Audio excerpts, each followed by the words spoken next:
الله الرحمن الرحيم الحمد لله رب العالمين أجابيني مسكت بينهم سليمان كوليبالي مكما أجو مسكت دخل كني ما يكلم مني ده أكنيا أكني فتاكنا بقولي ما قلت لي كمانا لا كان كمانا لا يكو فندالا ده كله لون قلت مني أفهمنا نو ما قلت له كله أفهمنا كم أو كورولا تلو كورولا سا تلكيزين كولون donc Koulibaly fait un colon allez faire un coro est-ce que quelqu'un fait un coro o tay fem be kaba nafa bala fen kolon andano nafa foy ko bakane ko ne technicien kolon ne do siglendo ya be dumuni ge donc ne te kolon ne koro ye koro voilà ko bagare ba be ko fo bagare technicien koro o be nga abagare afo stram fe yo fsa ga technicien kolon absa ga kolon stram fe parce que e kan amun ke muke e ma yo buka fo ko journaliste kolon ko ka fsa ne technicien kolon la ko baru mais technicien de kolon aso ko magala de kolon to malo parce que amba be da technique ko aso to malo la yero no bala o tewa bon ma radio ta fan felay parce que moi mon ba lame olu te ayelaw voilà do be mu fo olu bodeta ayo tubarkalla parce que ko sede yoro la sede yoro la ko mamu ko niame ni mo ko nyaaye ni mo ko akerana ko jonta yinye akeramuna e mu yaedu iya yo parce que ye chugo fra ibisiga ye chugo dola iba la kale chugo no luti ke kili mu ba fo ko nyame fana bon ale fana ba me iba soro abital la kale chugo mina atike o ke chugo nga keramuna yere fote mo ko bane fatima ba ay tabarakallah tade ya yere ayo ko ni jifle mu fo daga kono ko mama ya yede sigatala parce que ale de be dunga bola donc ale ba be kala fa ba kono ale ba be kala ayo afamuna o chokola dama fo bismillah ba Koulibaly masasi wotewa odo Koulibaly masasi ba ha ambayre ba anan la hogubaru antsega bako lamere so wada nambugi lame iko kalma ko an kunti Mamadou sallallahu alaihi wasallam to mai o ko afato amabama abana o ya dafa lewu aboka sidi bakari fana be ya abana ala kala terege o nyafie wala masaka flada dian ko munu nya warati na ble masa sulumana ale ne zuru kala naini ayu lu nya tina ble tabarakallah afa bakari bamana ko kalabanci ani tugubanci cewlu be barola de o baro kadio o baro tibao parce que kalabanci ale be to kalabanci ala katwala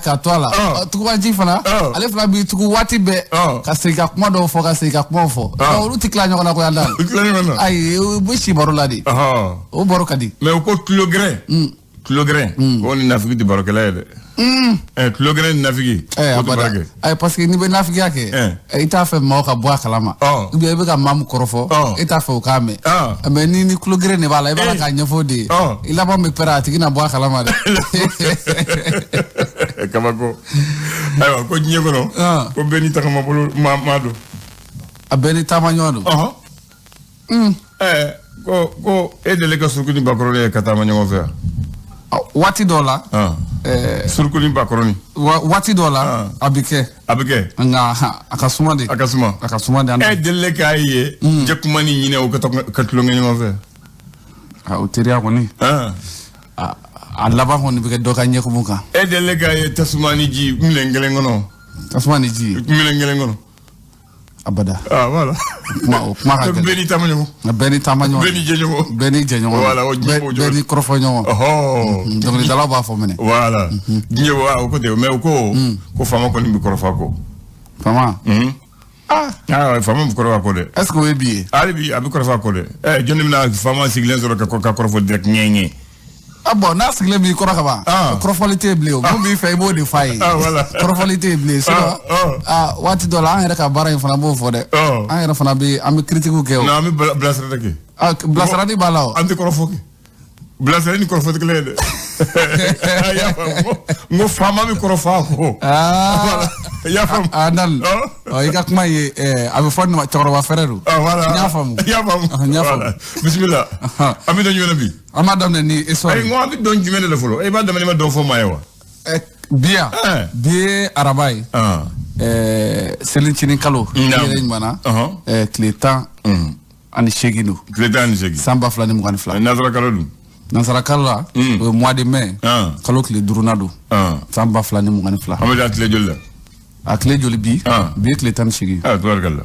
donc u fla bi ñona ko u fla bi ñona ko afamuna abinyona ko de kile tan shigi ko te o benam ay selitini ka farafin kalo o te kile tan shigi bo dandan ay o te tan shigi na fo bakle tan wulu la maçon ay tan shigi très bien ikulbali mba amita fe ne be ne jara e kulbali Muna. Ejite. Aba. Leso, we faso ka fasiri. Na ya yala nazrakana o ko bamanangana ko eta nyeta bankoro. Nyeta bankono parce que déjà ni a jatemne anga chamache famao ulu koni ni watin kona la muwe talike sam no ko frawe syndicat autonome de la magistrature ulu kona ira ka formu anga gouvernement nyama bala sugar ko kala maiga ku ubu koni watin kona la krengera nyala ku buka dementa ka anyeshuma be baramunu na mu jamana kono ko anya jatemne ko jamana ko kan ni watin kona la ko malibe ferina atoduma ya abdoulaye andan ko ba ira ka ko toduma ko bana ni watin konna la muye krengera jema ulufe ni ajatemne muye sugar ko kala maiga kunugo primature ale konna la no ale barakero ale kone ni jekulu ni mamun kono o bismillah jekulu mun konna la ni ajatemne ma famu burama kariba kunati fokata se muye krengera la ulu konna na ku kaseka uka bara au tableau parce que iramu chef de gouvernement no chegel ko kala maygay ayara ka fula chegel naka gouvernement fokata se transition ma ku ka demebu bolo ku ka demebu nyekoro fokata se transition ale kunchelima voilà ana o black refe le soro e fasere que fasiri amba black refe l'indicateur de renouveau ou les gens indiqué bide bi able andan indicateur de renouveau ulu kon mana krengreniala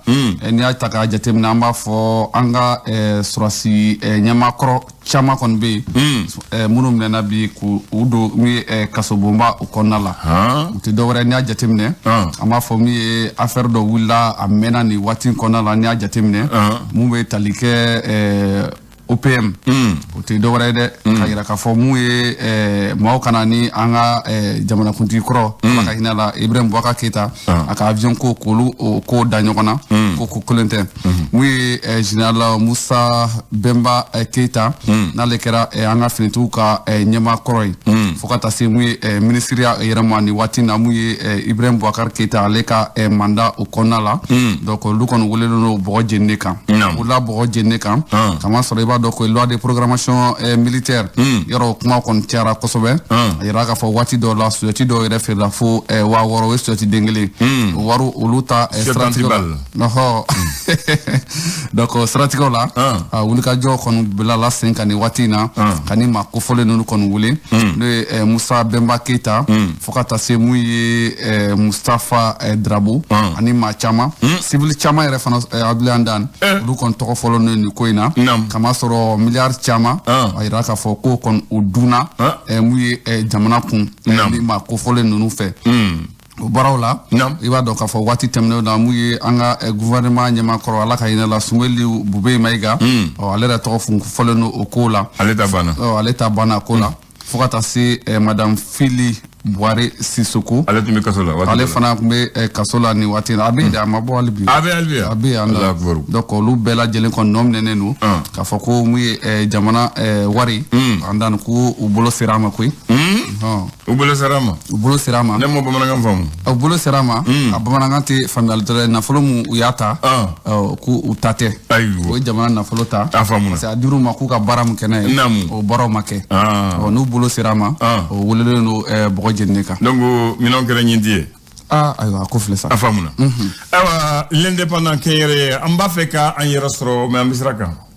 ambisraka anda n'i y'a jateminɛ a kun bɛ kɔngɔko kumaw la nin waati in na mun ye indépendant fana kumara o baaraw kan la n'i y'a jateminɛ ka taa mun ye Segu mara o kɔnɔna la i b'a dɔn pour que ka se ka samiya an bɛna don samiya donda la pour que ji kana tiɲɛni kɛ donc u b'a la ka baaraw sabati nin waati in kɔnɔna la pour que ka se ka nɔgɔ minnu bɛ don an ka kɛrɛnkɛrɛnnenya canal kɔnɔna la pour que ji bɛ se ka bɔ ka don an ka foro kɔnɔna la o baaraw saratigɛ la n'i y'a jateminɛ mun ye office du Niger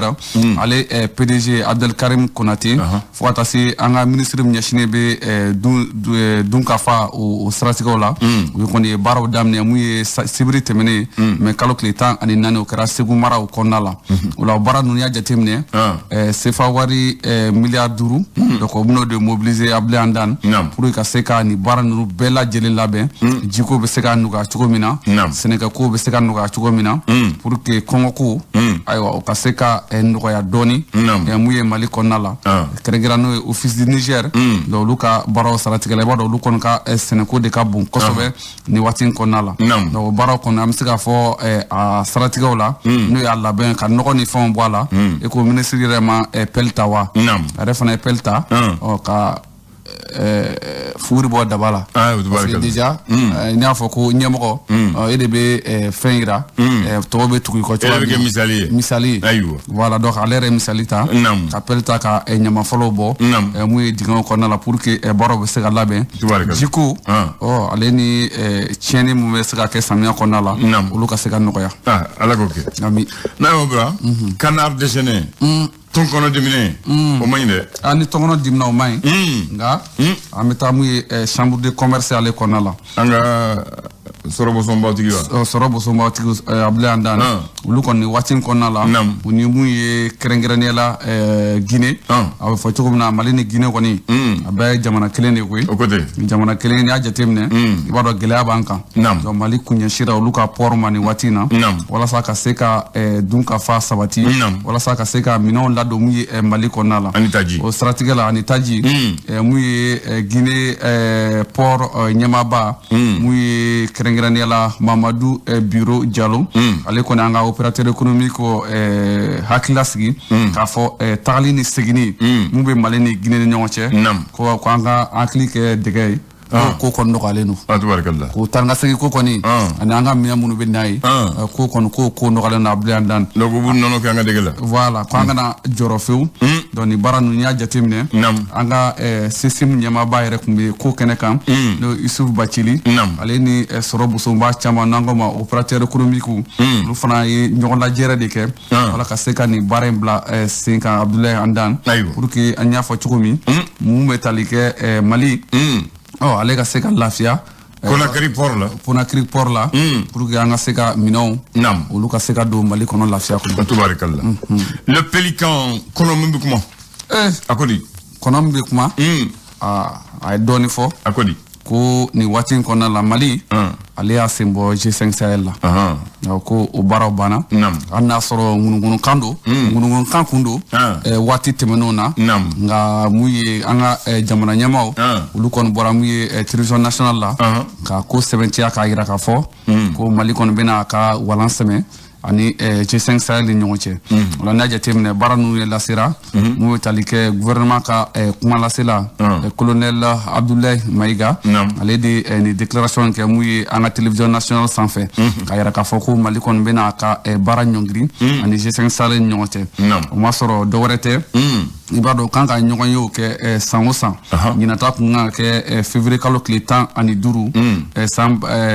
laban kun kan ka kɛ février kalo tile 15 san 2021 an bila dan o baaratigɛw la o ma se ka kɛ i b'a dɔn a ɲɛmaaya bɛ nin waati in na n'o ye u ka cɛmancɛ fanga ɲɛmaaba n'o ye Tchad Idriss Déby Mahamad Idriss Déby Itno ale tɛ denkɛ ye wa président kɔrɔ denkɛ ye donc ale ɲɛmaaya b'ale bolo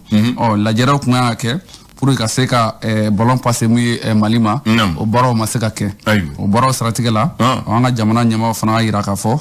ko ni maa t'i bonya k'i k'i yɛrɛ bonya donc ko siratigɛ la Mali fana ŋaniya ta ka bɔ G5 Sahel kɔnɔna la Abdulaye Andane an y'an sen bɔ a la pewu a banna u n'u ka bolofara bɛɛ lajɛlen Mali kɔni tɛna ye Mali da tɛna ye a ko foyi si la bilen kuma minnu lasera colonel Abdoulaye Maïga ale fɛ n'ale gouvernement ka kuma lasela ye allez je répète une troisième fois j'ai dit à non bisbela que je répète une troisième fois n'a sera au niveau là kaba o va sɔrɔ déjà dankara kaba siɲɛ saba Abdoulaye kuma wɛrɛ to kɔfɛ kuma wɛrɛ to kɔ ayiwa ko bɛ cogo di bon an bɛ Mali bɛ cogo di Mali ya a bɛ jɔ a bɛ jɔ Mali bɛ jɔ i b'a dɔn Bamako bonyana de Bamako tun ye dugu fitinin de o diɲɛna ko kɛcogo ye parce que n bɛna fɛn fila de fɔ n'i y'o fɔ i yɛrɛ b'a fɔ Bamako ye fitinin ka taa n'a ye fo 1982 82 o ni ɲinan o ye san 40 ni dɔɔnin ye dɛ baarakɛlaw tun bɛ taa baara kɛ midi u bɛ jigin u bɛ taa so u bɛ dumuni kɛ u b'u lafiya u bɛ segin 14h30 ka na baara kɛ u lafiya u bɛ segin 5h30 u bɛ jigin n'i ko k'i b'o kɛ bi a ko bɛ a kuma bɛ caya dɛ dɔw tɛ se so ayi tɛ se so bakari ninnu tɛ se ka taa ka na ayi parce que an minnu bɛ fo ba fan dɔ fɛ n'i ko baara ka jigin midi 30 i ka bɔ yan ka moto n'i bɛ moto yɛrɛ la ka nɔgɔ n'i bɛ mobili la n'i taara i bɛ to yen de bon fɔlɔ olu tun bɛ kɛ yan baarakɛlaw tun bɛ segin so u bɛ taa dumuni kɛ tilafana dun u b'u lafiya ka te min ka segin n'a baara yɔrɔ la nka dugu tun b'a bon a waati a y'a faamu sisan dugu tun b'a bon machine ba tun bɛ pété la TP la n'o machine kulela u b'a fɔ baara yɛlɛ la Bamako bɛɛ b'a mɛn TP da salama n'a kulela fana u b'a fɔ baara jiginna bɛɛ b'a mɛn et puis n'i y'a kulela maa si t'a mɛn est-ce que machine bɛ yan dan a machine kɔni tɛ yen a machine tɛ yen parce que yen bɛɛ kɛra so ye ka ban parce que TP i b'a fɔ cogo min na nin tɔgɔ kɔrɔ ye dan dan TP ne mun faamana ka nin mɛn sinon an yɛrɛ bɛ waati min na an bɛ bulanbulaniya la an yɛrɛ b'a fɔ an bɛ taa ballon tan TP kɔnɔ waati pour k'a fɔ Bamako tun ma bɔ alhamdulilayi a se 2000 bɔ dɔn wa o de tun ye ko fɛ dugu kɔfɛ avion pankuru jigi tun bɛ yɔrɔ de la a se bɛ yɔrɔ min na mun kɛra dugu camancɛ ɲɛmaa yɛrɛ ka bɛn ni kaburudo ye alhamdulilayi kulu sanfɛ ko ni bana mun bɛ yɛlɛ mɔgɔw fɛ ko k'a bɔ dugu kɔfɛ Lazare a bɛ alhamdulilayi kulu de kan k'o de ye Bamako kɔfɛ o de ye camancɛ sisan bi kɔni Bamakɔ ni ma yɔrɔ don Bamakɔ ni ma yɔrɔ don n'i ko bi k'i bɛ taa dugukolo ɲini a t'i sɔrɔ fo ni dɔ y'a ta kɔrɔlen feere ma sinon a t'i sɔrɔ Bamako bɔ waati min na pont kelen tun bɛ Bamako pont des Martyrs a banna mɔgɔw tun bɛ taa ka na embouteillage fana tigɛ a b'a sɔrɔ maa ma ca arayidani mɔgɔw sigilen da kɔsɛ mɔgɔw tɛ se ka tɛmɛ o sirani taa ka segin dɛ mais embouteillage tigɛ mɔgɔw bɛ taa mɔgɔw bɛ segin i b'a ye Bamako nin bɛɛ y'Ala ka masaya ye Bamako bonyana dɛ non a bonyana caman farala kan bon i ɲɛ bɛ suguba la marché rose duurunin ni mobile ni mototigi tun b'a munumunu sisan hali bi sɛnɛ tɛ se ka munumunu a bɛ gɛlɛya dɛ a bɛ gɛlɛya i tɛ se yɛrɛ hali bi sɛnɛ i tɛ se bi mobile tun bɛ duurunin tun b'a kori ka taa ka segin fama bis tababis tun b'a kori ka taa ka segin bajana duurunin tun b'a kori mɔgɔw bɛ taa sugu la n'u ka mobile ka munumunu ka segin nka bi place du souvenir mɔgɔw bɛ taa sanni kɛ u b'u ka mobile jɔ yɔrɔ la ka sanni kɛ kulunbaw fɛ tɔgɔ bɛ taa bi mobile jɔyɔrɔ tɛ yen hali sen jɔyɔrɔ tɛ mobile jumɛn hali sen jɔyɔrɔ tɛ n b'a fɔ de fɔ ye ka n b'a fɔ i ni ce merci Kanbɛ